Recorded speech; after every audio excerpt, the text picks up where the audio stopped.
Welcome to My Ninja Turtles channel. This is the Ninja Turtles Show, your weekly live stream. Every Turtle Tuesday, covering Ninja Turtles news, toys, cartoons, movies, comics, video games, whatever the show we want. And today's show is no different. We've got a lot to cover today. Did you hear the news of a new AAA Ninja Turtles video game coming in 2023? That's right, a AAA TMNT video game. Big budget, good graphics, big marketing.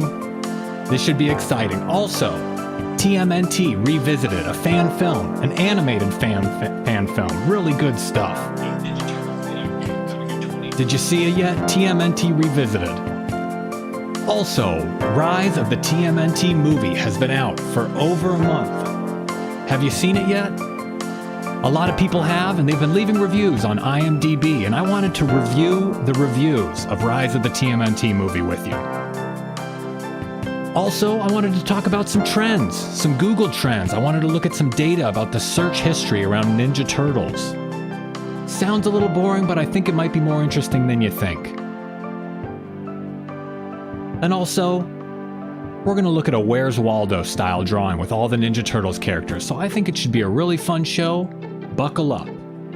But before we get started, I want to let you know I also upload a scripted video every Saturday. Last Saturday, we had a video about a politician who uses nunchucks.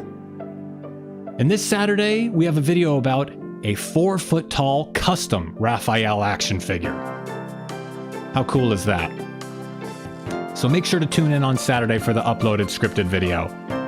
Follow me on Rumble, rumble.com/MyNinjaTurtles channel. Rumble is a video sharing platform just like this one, and I'm going to be sharing some exclusive, extra bonus content over there originally. I may even do an additional live stream.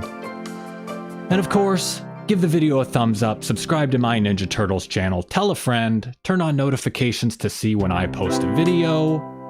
And most importantly, leave a chat, leave a comment, shout out to the replay gang, the radical replay gang, excuse me. So, buckle up, should be a fun show. How are you guys doing today?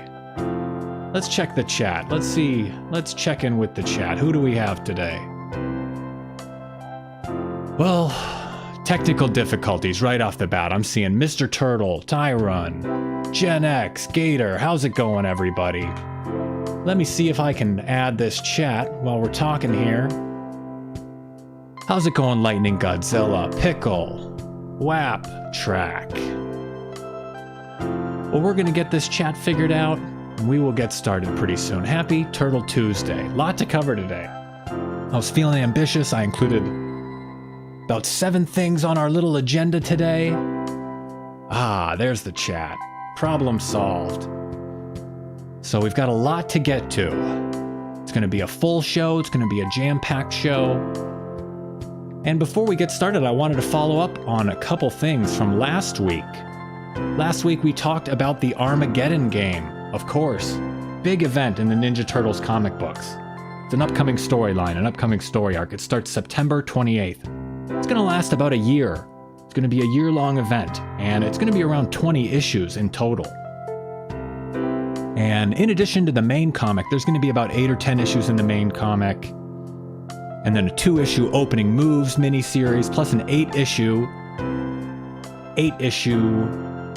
The Armageddon game is going to be a full 8-issue miniseries, and then the Alliance Armageddon game miniseries is going to be 5 issues. So we're looking at like 20 issues here. It's a little bit confusing, and I was a little confused last week, so I was happy to see that Tom Waltz, the writer over at IDW, one of the authors on Last Ronin, and one of the authors on the main IDW series from 1 to 100, he's kind of returning to form. Returning to form in the Ninja Turtles comic, and they released a checklist, a big timeline with all the issues that are going to be coming out over the next few months. And you see, they already have September marked off. So issue 132 in the main IDW Ninja Turtles comic book comes out tomorrow.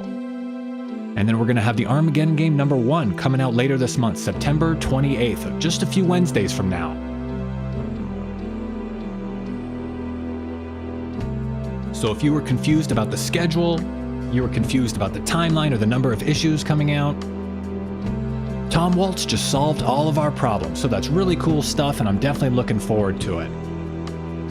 And another thing I'm looking forward to is playing the Cowabunga Collection a little bit more. It's been out for a week now. Have you played the Cowabunga Collection? Have you checked it out? Seen any reviews? I gotta say, these old games are really difficult. I don't know, maybe it's just like the time they came out, there was limitations or different functionality in these games, but I have been abusing the rewind function. These games are tough. I beat Follow the Foot Clan. I have not beat the original Nintendo game yet, Ninja Turtles for NES, the original one. And I gotta say, these old games are very challenging. A lot of them, it's just a different style, but I gotta say, these old games are sometimes not fun at all, but I can't quit playing. They're so challenging, they're addictive, and they're really cool. And I have compared my stats for Shredder's Revenge and Cowabunga Collection, and I have played Shredder's Revenge for a total of 9 hours, and it came out back in June, about 3 months ago. So I've played it for a total of 9 hours, and I looked at my stats for the Cowabunga Collection. It's been out for a week, and I've already played it for 10 hours. So put a little bit more time into the Cowabunga Collection so far. There's a lot more to chew, there's a lot more to digest, and I'll definitely be interested to see how the sales are around Cowabunga Collection. I know Shredder's Revenge sold 1 million copies in its first week, but Shredder's Revenge was priced at $25 and Cowabunga Collection is priced at $40. So I'm not sure how many people are going to purchase Cowabunga Collection versus Shredder's Revenge, but pretty interesting stuff, and I'm looking forward to playing it more, and maybe I'll play it on stream or something. We'll see how that goes. But also in Ninja Turtles video game news, more important than any of this other stuff that I just talked about, is the news of a new AAA Ninja Turtles video game in Toy World magazine. Now, a AAA video game, it's a kind of a modern term for video games that are big budget, that have better graphics, they have more money put into the game, maybe a higher profile studio, a higher profile developers, and it means it's going to be a big mainstream game. And Toy World magazine is like a business magazine. It's an industry insider magazine kind of thing. It's a toy magazine for industry people, for adults, for business people that are in the industry. And there's a bunch of stuff in here, and Paramount had an article in the Toy World business magazine. And Paramount talks about all their plans for 2023. They mentioned that it's going to be the 10-year anniversary of Paw Patrol. So Paw Patrol is turning 10 in 2023, and Paramount is going to celebrate, so expect that. Also, the Baby Shark franchise continues to be wildly successful. And they're going to keep putting that stuff out. And also, in the final paragraph of the article, Paramount just happens to mention that there's going to be a new AAA Ninja Turtles video game coming out in 2023. They're going to launch a brand new video game. That's pretty much all they say, though. It's a real short blurb. It's just a one-sentence blurb at the end of the article about Ninja Turtles AAA video game. And this is the first I've heard of that. So I'm excited for that. And AAA video games are usually priced a little bit higher. Like I said, Cowabunga Collection was $40, Shredder's Revenge is $25. And AAA games are $50, $60, $70. So going to be a little bit more expensive, but hopefully a little bit more exciting game, or something a little bit more thorough, more robust. But I'm not sure what type of game it's going to be. I see some people talking in the chat about what type of game it's going to be. I'm not sure if it's going to be an RPG or an open world game, jumping from building to building, like a Spider-Man thing, WAP is saying. And I'm not sure if it's going to be like a GTA kind of style game, where maybe you're a member of the Foot Clan or something and you go around doing missions, or you're a turtle or something like that. I don't know. But one thing I hope it's not a retro beat 'em up. I hope it's not a retro side-scrolling beat 'em up. Between Shredder's Revenge and Cowabunga Collection, I've had enough of the retro beat 'em up.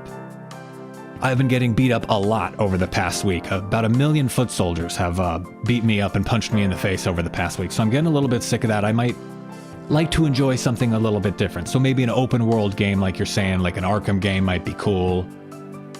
Hopefully it's better than Mutants in Manhattan, says Mr. Turtle. Open world would be cool. Tyrone says, I hope so. So that's just one thing coming up. And I don't know how the Turtles are going to be designed, if they're going to be based on the upcoming Seth Rogen movie, the designs we really haven't seen too much of yet. We've seen some possible concept of that stuff, of the 2023 movie, but I'm not sure if we're going to really see more of that. I'm not sure what we're going to see. I'm not sure if they're going to look like the 1987 series. I'm not sure what to expect. So could be anything, but I'm looking forward to it. 2023 is coming up pretty soon.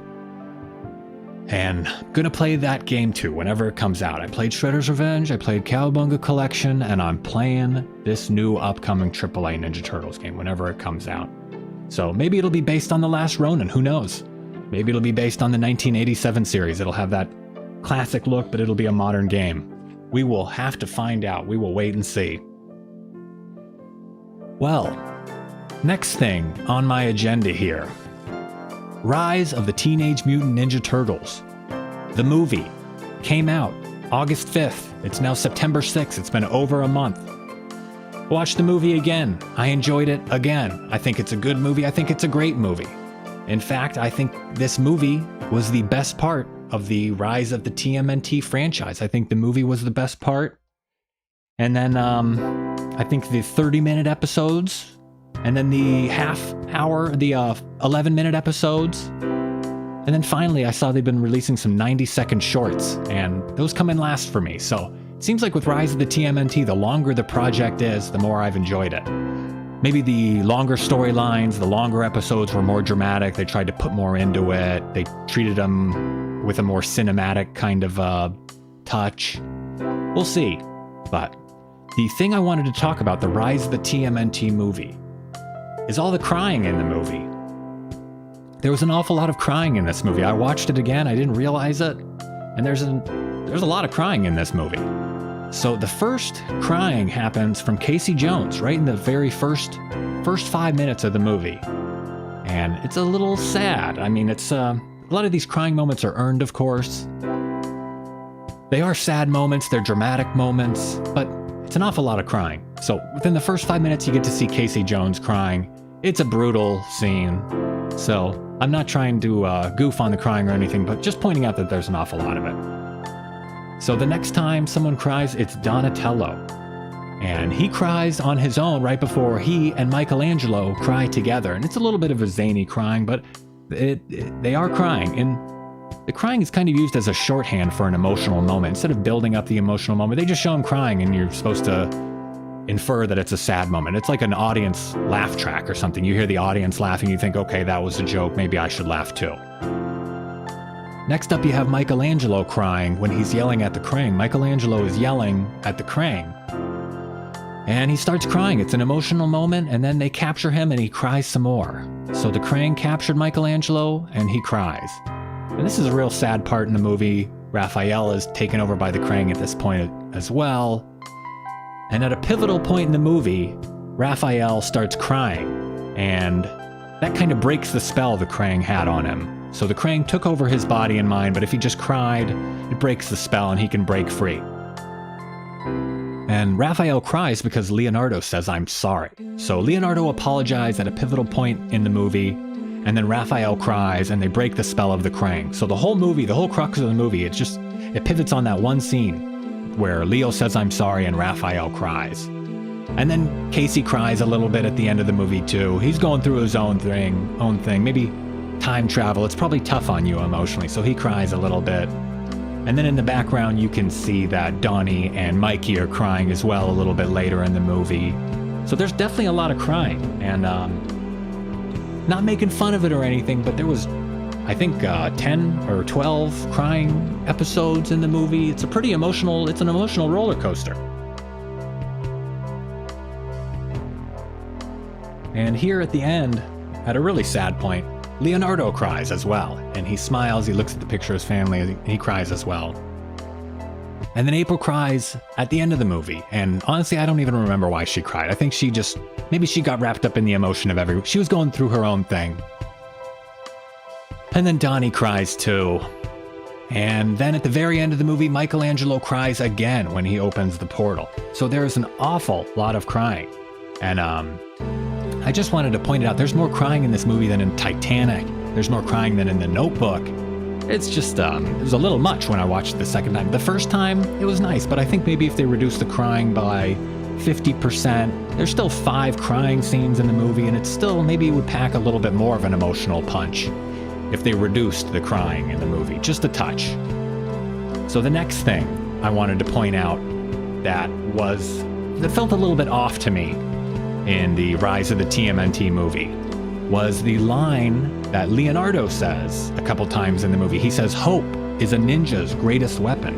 Hope is a ninja's greatest weapon." So here is the clip of Leo saying hope is a ninja's greatest weapon. But it isn't over. We've still got a ninja's greatest weapon. Hope. So right there, he says hope is a ninja's greatest weapon.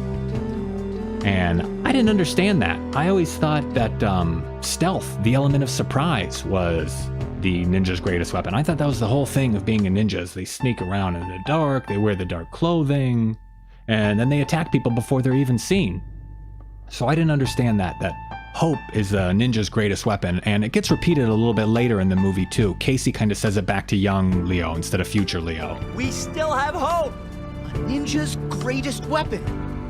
Hey, I like that. So it's funny, it's a little bit of a callback. I'm not sure how the audio came through on those clips. Hopefully you could hear it, but just sounded a little strange to me. I thought this is wrong. Hope has no place in a ninja's arsenal. Hope is not even a weapon. It's just hope. And I don't think of ninjas, they're just sitting around hoping something will happen.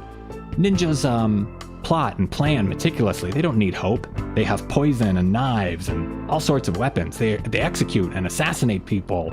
And hope is maybe a ninja's bare hands are their greatest weapon, or their feet or something, or their mind is a ninja's greatest weapon. I like that. A mind. Your mind is a ninja's greatest weapon. Let's see. Tyron says, what is Tyron? Ninjas hope they don't kill. Ninjas don't hope they kill. Excuse me, I said that the wrong way. So, Ninja and Hope go together like nothing from Gen X. SR says, I don't think that's true. So, a lot of different opinions on this. I don't know. I just thought it was kind of weird, but it sounds good. Hope is a ninja's greatest weapon, but it doesn't really make sense. So, I don't know. Like I said, the movie, best part of the Rise of the TMNT series. I really enjoyed it. I thought the movie was great, and I thought the show was pretty good too. And like I said, I gave my little hierarchy earlier, my little ranking. I like the movie the best, then the 30-minute episodes, then the 11-minute episodes, and then the 90-second shorts that have been coming out recently on YouTube. The 90-second shorts are really zany and wacky and light, and sometimes the short episodes of the show just felt inconsequential. I don't know. Short episodes just felt like filler. They just didn't go anywhere sometimes, and they felt like fluff. But the movie was good, the show was good, and one thing I wanted to talk about, of course, those are just my opinions. I thought it was good, but let's see what people on IMDB have been saying. There's been thousands of reviews now. The movie's been out for a month, so thousands of reviews and ratings and rankings have poured in for this movie.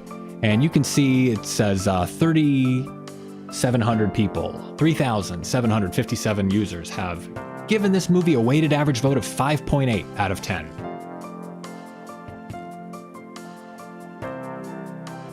And you can see the biggest group there is people that gave the movie a 10. 57% of the people gave the movie a 10 rating.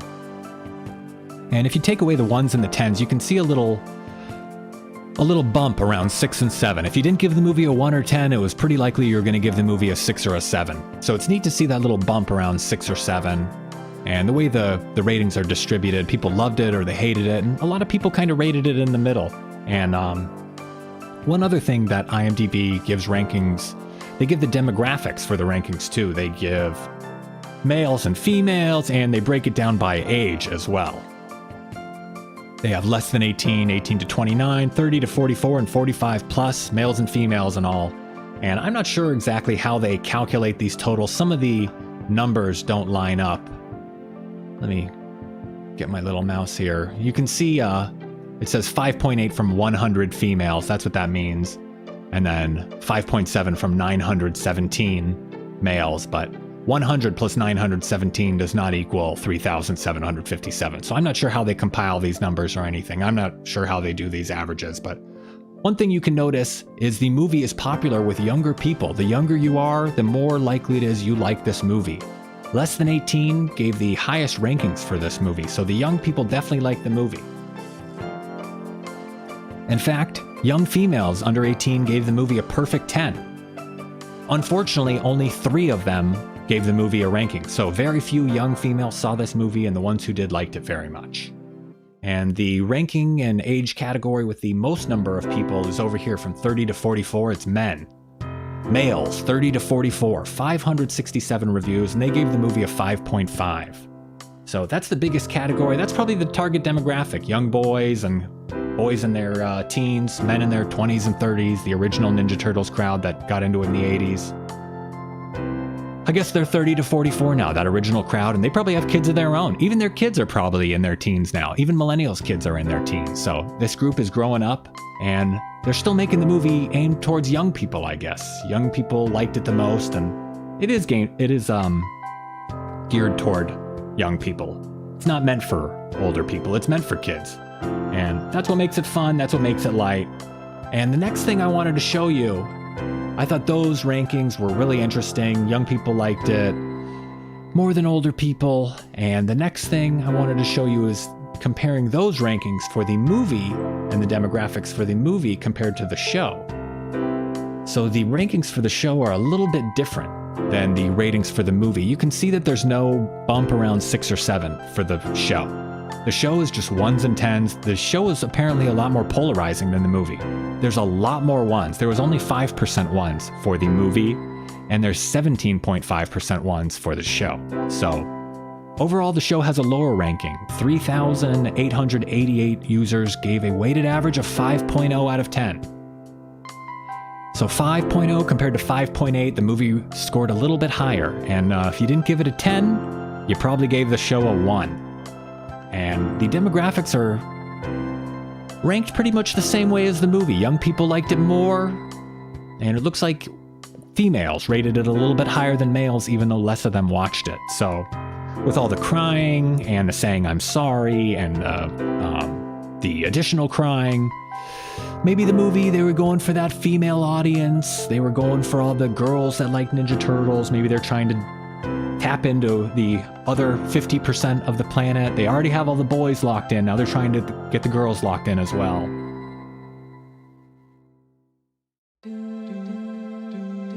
But I'm not sure what their strategy was, but that was just something I noticed I wanted to share with you. Overall, Rise of the TMNT Movie has been out for a month. I liked it. Thought it was pretty good. I guess a 6 or a 7 rating for the show and the movie is pretty fair. 6 or a 7 for Rise of the TMNT show and movie. I guess it's rated a 5 or a 6. I don't know. I probably liked it a little bit more than a 5 or 6. Yeah, I'd probably give it a 7 or so, the show and the movie. And I like the movie more than the show, like I said, but that's about it for Rise of the TMNT for now. I hope you guys like the show and the movie too. I don't think we're going to get a 3rd season of Rise of the TMNT. I don't think they're going to bring it back from the dead. A lot of people are still hanging on to hope. Apparently they think hope is a ninja's greatest weapon. They're hoping the show comes back. They're keeping their fingers crossed for a 3rd season or some sort of revival. They've got the Save Rise of the TMNT campaign going on. I saw a lot of people encouraging people to watch Rise of the TMNT before September 1st. Maybe if there was enough interest in the movie, they bring it back or something. I'm not sure. But I got a little bit interested in data and stuff. I was looking at these charts. I was feeling intellectual. I was feeling very analytical. And I wanted to talk about some other sets of data. I wanted to talk about the Google data, the Google Trends data for Ninja Turtles search history over time. I was feeling smart. I was looking at charts and graphs, and I was feeling so professional. So I pulled up a chart of the Ninja Turtles search history over time. You've got 2004 on the left side of the screen, and moving over to the right side of the screen is 2022. So left to right is time passing, and these peaks, the higher the peak is, means there's more Google searches for Ninja Turtles. and it doesn't necessarily correlate one-to-one, but you could assume that more Google searches roughly equates to more interest in the Ninja Turtles. It's kind of a rough approximation, but it's a pretty cool chart, and you can see that there's a few peaks along the way. A few peaks over time, Ninja Turtles search history. If you zoom in here, you can see the first peak is way back in 2007, a big spike, and I looked up when that was, and that was the TMNT movie that came out in 2007, the animated movie, the CGI animated movie. So that's understandable why there was a spike. And one thing I also noticed around that time, the overall interest in Ninja Turtles appears to be on a downward trend. The 2003 show, I guess, was just decreasing in popularity as it continued to air, so it looks like searches for Ninja Turtles decreased over that time period from 2004 to about 2009 or so. And other than that spike of the TMNT movie, it's decreasing a little bit. And kind of a low point here, the low point is where Nickelodeon bought the Ninja Turtles from Peter Laird. This is where Peter Laird sold the Ninja Turtles to Nickelodeon. It was during the Great Recession. It was an economic recession, and interest in the Ninja Turtles was at a low point, and that's when Peter Laird sold to Nickelodeon. Pardon me. So that's where Peter Laird sold to Nickelodeon, and here is where the IDW comic launched, and there's a little spike there. People were excited for a new Ninja Turtles comic book. The Mirage Volume 4 run had pretty much run its course by this point.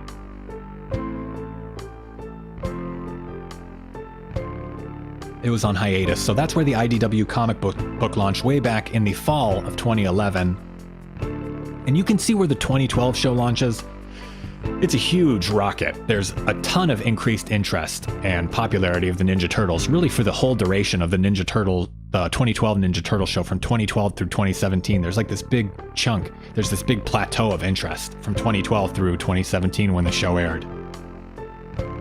And of course, the 2014 movie was a huge spike. There was the IDW comic, there was the 2012 show, and when the movie came out, there was a ton of hype around it. It was a big budget movie. I think it was the #1 movie. Made like $500 million. Megan Fox, whole drill. You know what I'm talking about. But this movie, that kind of hype, that interest, it's unsustainable. So the spike, of course, went back down. And unfortunately, the 2016 movie was less popular. People were less interested in the 2016 movie than the 2014 movie. There were less searches during this time period than in 2014. And you can see that the 2012 show even had a little bit of decreasing popularity in this time too. Ninja Turtle searches in general were going down over this period. And kind of bad news when the Ninja Turtles are less popular after the movie instead of before.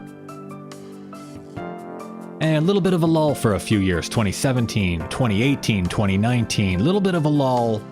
Rise of the TMNT had some impact, made a couple little ripples and stuff, and comic books made a couple little ripples, and even the Batman vs. TMNT movie made a few little ripples. But this spike here was in the very beginning of 2021, and I would associate this spike with The Last Ronin. Even though there was some other things going on at this point, there was video game news and Rise of the TMNT movie news at this point as well, in the beginning of 2021. But I would say this spike was centered around The Last Ronin. This was kind of peak hype for The Last Ronin. The first issue had already come out, and the second issue was about to come out, and there was a bunch of press releases about how the second issue was going to be really successful, and the Ninja Turtles were back on top again, and it was Turtle Mania, so that's what I associate this spike with. And then, here in 2022, recently, earlier in the year, video game news is what I would say this spike was caused by. There was video game news for Shredder's Revenge and Cowabunga Collection in the same week, and this, there was a big spike. It shows people were interested. So, even though this data isn't perfectly accurate or anything, I think it gives a good example, and it's subjective, of course, these little peaks and searches versus interest. It's not a one-to-one correlation, like I said, but there was also Rise of the TMNT news for both of these peaks, and this final peak is where Shredder's Revenge came out. Shredder's Revenge came out in June, and there was a big peak, and I would have to say that Paramount or Nickelodeon or Viacom, they've done a really good job over the past year about really hammering the marketing. When one thing comes out, there's a bunch of additional things that come out as well. So the same weekend that Shredder's Revenge launched, there was news about the Mutant Mayhem 2023 movie from Seth Rogen. So when there's Ninja Turtles in the news about one thing, it seems like they make sure to launch another thing, promote another thing, let the people know about this a new upcoming Ninja Turtles project. They've been doing a really good job about increasing the hype for the Ninja Turtles. And that goes to with what they're saying. The Paramount people said that they're trying to make 2023 the year for Ninja Turtles Turtle Mania Return. It's been 40 years since the original Turtle Mania or whatever, 35 years, long time. So they're ready for a full-on revival. And they've been doing a good job at getting there. We have a new AAA Teenage Mutant Ninja Turtles video game coming out in 2023. There's going to be the Seth Rogen produced movie. There's also going to be the villain-centric straight to Paramount Plus streaming movies centered around the villains. Oh, we've got some spammers. Oh, geez. Even they're excited about Ninja Turtles. Even these spammers. Maybe we can report them or something? I don't know. Even these spammers are excited for 2023. They can't wait. So, hey spammers, press the like button.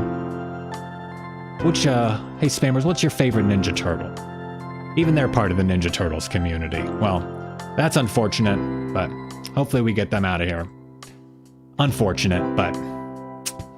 So Shredder's Revenge, very popular. Even the spammers like it. And they're going to be in our video forever, unfortunately. Maybe I should take the chats off the screen. Maybe I'm a little foolish. But you can see the first trend line here goes downhill a little bit. 2003 show was waning, was decreasing in popularity. 2007 movie gave a little bit of spike, but the Turtles pretty much bottom out in popularity when Nickelodeon purchased the Turtles. And I would say that there's a little bit of an increase in popularity after the Turtles were purchased by Nickelodeon. You can see from end of 2009 to 2012, there's a little bit of an increase. And when the 2012 show hit, it was a huge wave. It rocketed up. It was highly successful. People were highly interested. It was also the 30th anniversary of the Turtles in 2014. So it was the 30th anniversary, the movie, the show, the comic books. But then I would say it starts going back down, 2014 all the way through 2019. The 2012 show ended. Rise didn't make as big of a wave as they would have liked. And the comic books were a little bit stagnant in this portion of time. And the Batman TMNT movie, a little bit flat for a couple years as well. There was the spike for The Last Ronin, but a lot of stuff going on in the world. People weren't necessarily searching for the Ninja Turtles in 2020. But recently you can see, if you ask me, I think there's a little bit of an uptrend in 2022. They've really been pushing hard. They've been hammering the marketing. They've been hammering the new projects as well. Tons of new toys. It's not just Playmates anymore putting out toys. Playmates, NECA, Super 7, Hasbro, tons of collaborations. Street Fighter, Karate Kid, or Cobra Kai, Stranger Things. So they've really been pushing hard. Funko Pops, all sorts of stuff in 2022. So I'm really excited for this. I'm really excited for 2023. Hopefully this wasn't like a going to math class or something. Hopefully these graphs are interesting, and it's about Ninja Turtles, so of course it's interesting. Oh, and the spammers are back. Oh, geez Louise, maybe I should go to subs only mode or something? They just can't stay away. These spammers love the Ninja Turtles. So how do I get these guys out of here? Maybe I go to subs only mode? I don't know. Well, that's unfortunate. But I'm excited for 2023. What can I say? Spammers are even more excited than I am. Spammers can't even contain themselves. And one of the things I'm excited about is something I saw recently online. It's called TMNT Revisited. It's an animated fan film called TMNT Revisited. And you can find it on YouTube. And I have to say, it was awesome. I've seen the build-up for this over the past maybe 6, 8, 10 months or a year or so. I've seen little teases of this. And it's a guy who's not new to animation, but he's working on his own. It's a real independent thing, and I thought this animated fan film was awesome. So this animated fan film came from Caleb Cologne. I'm not sure how to pronounce the last name. But the TMNT fan film, TMNT Revisited, you could see here, it's kind of like a reimagining of the fight scene with Raphael in the 1990 movie. So if you remember the fight scene in the 1990 movie, They reimagined it. They kind of reinvented it. They tweaked it a little bit for this animated fan film, and I gotta say, it was awesome. The animation style is awesome. It's like a real hand-drawn, sketchy, authentic, classic. It's not a CGI animated style at all. I don't know if it's drawn by hand on the computer or scanned in or how that stuff works, but it's colorful. It was fluid. And like I said, that style of animation is really appealing to me. I know some people like the CGI style, the 2012 show, CGI style, but some people compare it to Paw Patrol, that CGI style. So it's nice to see just a straight, old-fashioned, straightforward animation style. And it reminded me of like those classic anime movies almost, where the lines are a little bit shaky almost, like where it's really exciting and it looks visually exciting. So it's appealing to me, and there's little imperfections in it, and I thought they give it such character. And right off the bat, the 1990 rooftop scene with Raph fighting the Foot, it's a little bit different. They include Casey Jones, and not the Casey Jones from the 1990 movie. It's the Casey Jones from the comic book, or the Casey Jones from the original 1987 cartoon, or the Casey Jones action figure almost. It's definitely not the Casey Jones from the movie, but like I said, this is a reinvention. It's a reimagining, and it works right off the bat. There's some pretty intense violence. Casey Jones knocks a foot soldier right off the edge of the building. There's blood, and you see the foot soldier fly down. You don't see him land, but it's brutal. The Last Ronin fan film, the animated fan film, Last Ronin animation was brutal too, and this animated fan film is brutal. So people that are doing these animated fan films, they're in it for the violence. They're in it to tell their own story. They're not afraid. They don't have any corporate people breathing down their necks telling them to lighten it up and add more crying. So Raphael looks great here, and the Foot look great too. Like I said, the animation is fluid and smooth. It's colorful. Definitely a different tone. Definitely a little bit more of an adult tone than the 1990 movie, but I think that's fine. Ninja Turtles are fans have grown up. Like I said earlier, even the Ninja Turtles millennial original core fan base, even their kids are teens now, I think. I think some of these Ninja Turtles fans are like in their 40s. So, I mean, they probably have kids that are in college or something. But these foot soldiers look different than the foot soldiers in the movie as well. In addition to Casey Jones looking different, the foot soldiers look different. They look like the foot soldiers from the 1987 show or even the video games. They have the foot on their forehead and the different uniform. And I think they look awesome. I love this design for foot soldiers. And I love this design for Casey Jones. Mr. Turtle says, and all lawbreakers will pay. Lawbreakers. Really cool cinematography, or whatever you call it for cartoons. Casey Jones jumping from building to building. Really cool look, really like an anime.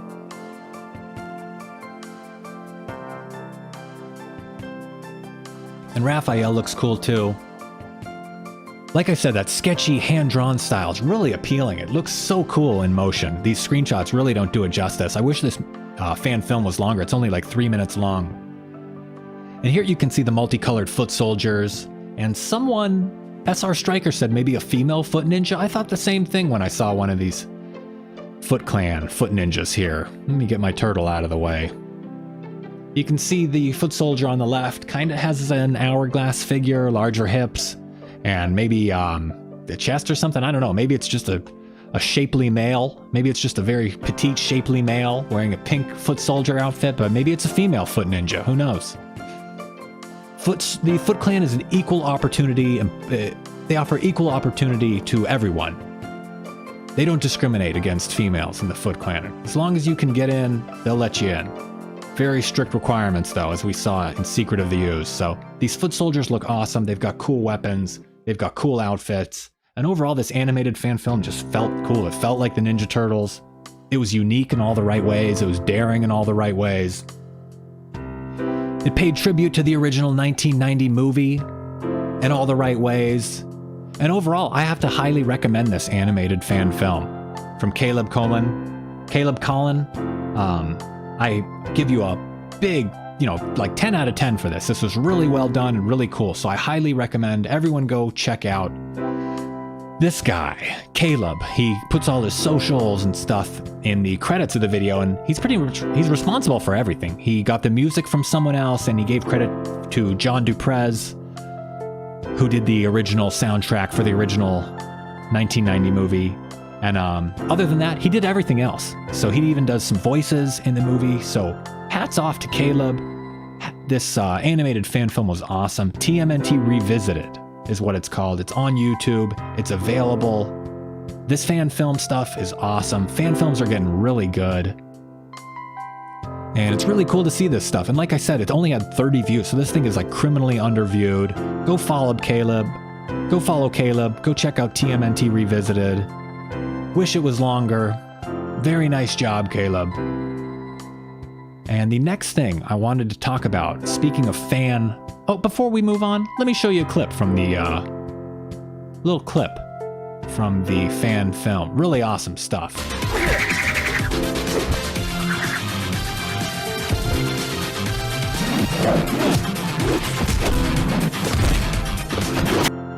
Really cool stuff. The music is awesome.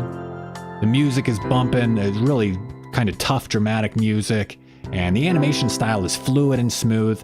And one other thing I wanted to mention, on his YouTube channel, he has another TMNT animation featuring Shredder and Krang. And I wanted to share that with you as well real fast. This one's definitely hand-drawn with pencil or something, and then he scanned it into the computer. I don't know how he did this, but it looks awesome.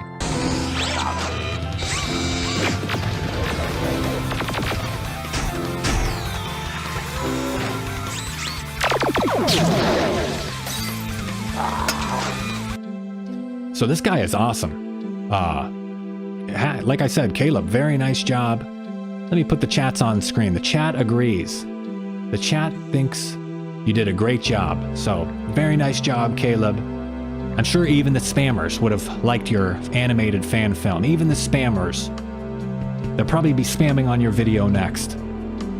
So even the spammers like the animated fan film. So does Nordic, Gen X. Seems like it's a pretty universal thing that this animated fan film is cool. And speaking of cool fan-made Ninja Turtle stuff. Speaking of cool fan-made Ninja Turtle stuff. I saw this Where's Waldo style drawing. I don't know if you're familiar with Where's Waldo. It's this very intensely detailed drawing style where they hide a character in a big crowd. So they draw this huge crowd, this big epic crowd scene, and they hide a character in there. And someone did one of these Where's Waldo things with the Ninja Turtles, and they hide Master Splinter in the crowd. So it's a Where's Master Splinter instead of a Where's Waldo. And this is so cool. It's so detailed. This came out like a few months ago, but I somehow just stumbled across it. So I wanted to share it with you. It's by Buster Moody. I'm not sure who Buster Moody is, who this artist is, but he is awesome. His style is really cool. The detail in this epic drawing is really cool. And the amount of characters and references, he includes a lot. So I wanted to zoom in on a couple things and show them here. Right off the bat, you've got the turtle blimp in the upper left-hand corner. And you've got that font for the original 1990 movie. They have a big like billboard sign with Teenage Mutant Ninja Turtles in the same font. And I see Casey Jones on the roof, Eastman and Laird. They included pretty much everyone in this thing.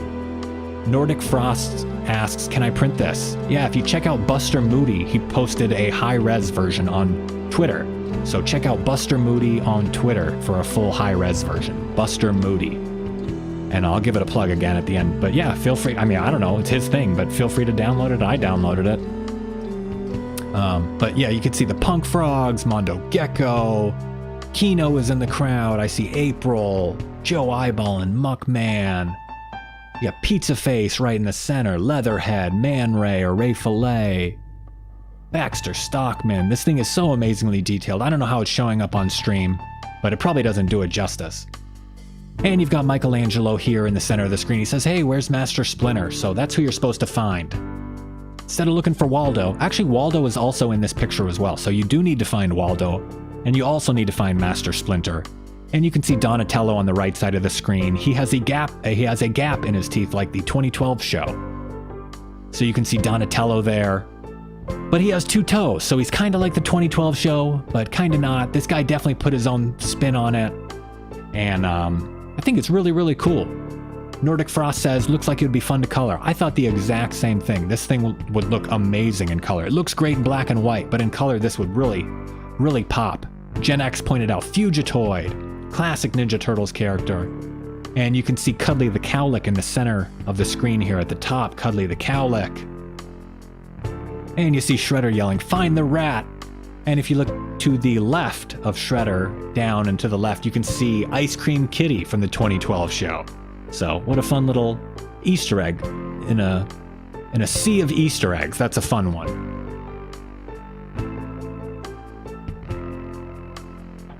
So I also wanted to point out, I think it's Jenica in the upper right. And Tatsu with the Foot Clan down there. I'm seeing some Mousers. Of course, the Technodrome.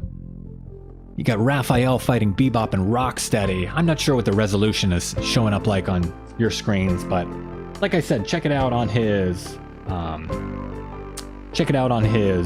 Twitter, Buster Moody. Find Buster Moody on Twitter, and you can see it in all its glory. You can zoom in, play around, and just look around and check stuff out. I see Mutagen Man, and of course you get Krang here at the bottom. So a lot of cool stuff going on. Really cool mural. And this is the kind of stuff that just makes it great being a Ninja Turtles fan. Fan-made content for other fans, and I really enjoy this stuff, so hats off to Buster Moody. Spelled just like it sounds in the upper right-hand corner, art by Buster Moody. I just searched for it and it showed up on his Twitter. High res, downloaded, printed out. Huge, epic picture here. I'm seeing Tyron pointing out Tatsu, Renette, Rat King, tons of characters. So, love this fan-made stuff. Just like the TMNT Revisited animated fan film. How great is that? What a great animated fan film. What else did we talk about today? We talked about the Google search history. We talked about interest in the Ninja Turtles over time. That was fun. And we talked about the IMDB ratings of Rise of the TMNT from the Rise movie and the Rise show. And we talked about the news of a AAA Ninja Turtles video game in 2023. Big news. And we mentioned the Cowabunga Collection and Armageddon Game as well. So it was a pretty good show. I'm happy you joined me. I hope you enjoyed yourself. And like I mentioned earlier, there's going to be a new video, a scripted video, an upload coming out this Saturday about a 4-foot-tall custom Raphael action figure. It's a really cool video. These custom action figure makers are awesome. These custom Turtles toy makers are great. So this video is pretty cool. I'm excited for this Saturday's video, so make sure to check it out. Make sure to give the video a thumbs up, subscribe to my Ninja Turtles channel. Thank you for watching the Ninja Turtles show. I will see you on Saturday for the upload, and I'll see you next Tuesday for the next live stream. Bye-bye.